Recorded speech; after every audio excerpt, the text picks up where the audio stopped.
Hello and welcome to episode 44 of the Berean Manifesto, brought to you by the Ecclesian House. This is Pastor Bill, and today we're looking at Proverbs 4:23. Guard your heart above all else, for it is the source of life. Let's start off by establishing that the heart is evil. I've had folks argue in the past that they don't believe it is, and there's nothing I can say that will change their minds. So let's take it to the Bible and see what it says about the heart. Starting with Jeremiah 17:9. The heart is more deceitful than anything else, and desperately wicked. Who can understand it? Let's look at Mark chapter 7, verses 20 through 23. Jesus says, "What comes out of a person is what defiles him. For from within, out of people's hearts, come evil thoughts, sexual immoralities, thefts, murders, adulteries, greed, evil actions, deceit, self-indulgence, envy, slander, pride, and foolishness. All these evil things come from within and defile a person."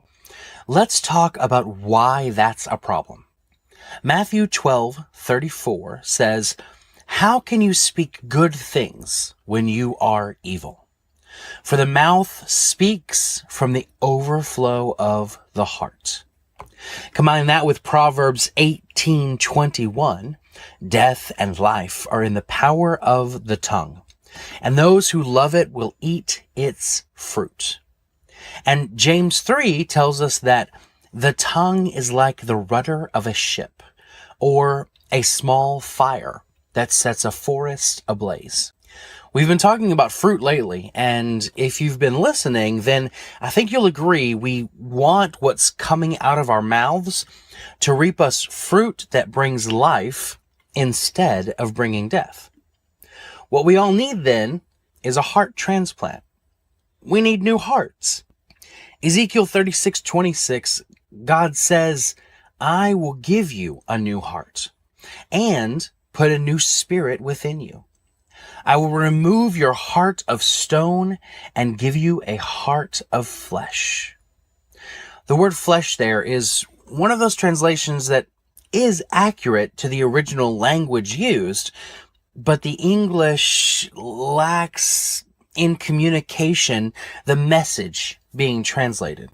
The word translated as flesh there is the Hebrew word basar. It's flesh from its freshness, by extension body, person, also by euphemism the pudenda of a man. It's body, fat, lean, flesh, fleshed, kin, man, mankind, nakedness, self, skin.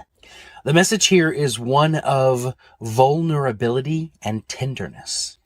If you're looking for an idea of just how vulnerable and tender we're talking here, then go look up that word pudenda in the dictionary. That's P as in Papa, U as in uniform, D as in Delta, E as in Echo, N as in November, D as in Delta, and A as in Alpha. That picture painted there, taking away a heart of stone and giving us a heart of tender vulnerability. That's really what we're looking at here.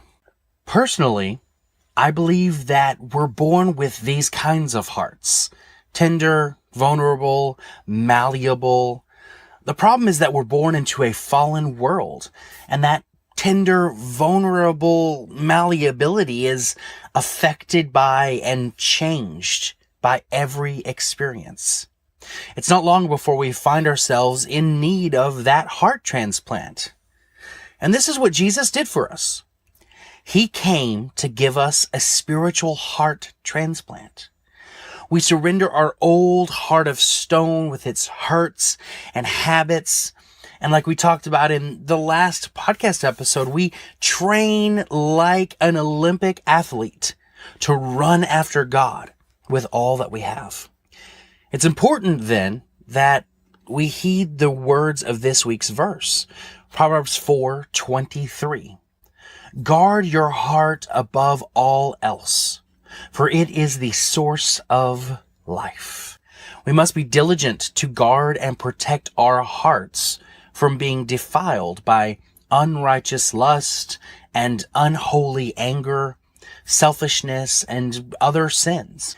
We have to treat our hearts like a precious jewel and keep our conscience void of offense. Reject bad thoughts, focus on good thoughts, and keep our affections on the right things. Ephesians 6 tells us to wear righteousness on our chest like armor. We also need to surround ourselves by those who will help us along with these things. As an exercise in this, when you've got a chance, write down a list of the good aspects about yourself you want enhanced by those around you. Then you're going to make 2 lists of all the people that are constantly around you.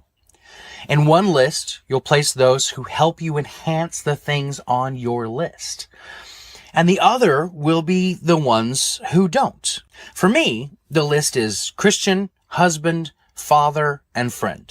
Quite simply put, if someone in my life doesn't challenge me to be better in one or more of those areas, then I don't let them speak into my heart and my life. I certainly don't excommunicate them if they don't enhance these areas. You really have to cross a line for that. Once you've made your list, you have to ask yourself, are you guarding your heart and ensuring you're healthy first and foremost in your relationships? I understand friendship evangelism, and I'm not telling you to unduly cut anyone out of your life. Just decide if you need to draw some new lines to ensure your heart is staying healthy and bringing good fruit. Because let me tell you, what's in your heart is going to come out. My wife can't help herself but to put her foot in her mouth on a regular basis. Recently, we were at the church we attend on Sunday mornings, and we ran into my wife's supervisor, whom I've met several times, and her husband was with her. My wife got all giddy and introduced me to her supervisor again, and followed it up with, "I really like her."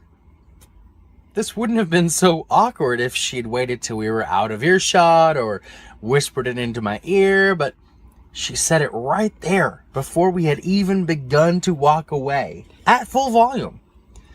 You see, one of the things that are in my wife's heart is honesty. It oozes out of her. She just can't help it. I see it come out of her all the time. In situations like this one, I see it come out of her in her commitment to telling the truth and the frustration she feels when she knows someone is lying to her or lying to someone she cares about, or even worse, if she knows someone is lying to a child. And while we're talking about my wife, another thing that's in her heart is forgiveness. And this one really blows me away. I really wish I had this in my heart, the same level that she does. No matter how angry I make her or someone else makes her, it doesn't really matter who it is.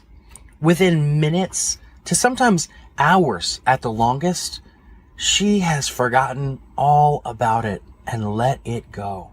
Sometimes I forget about this superpower of hers, and it blows me away all over again when she uses it.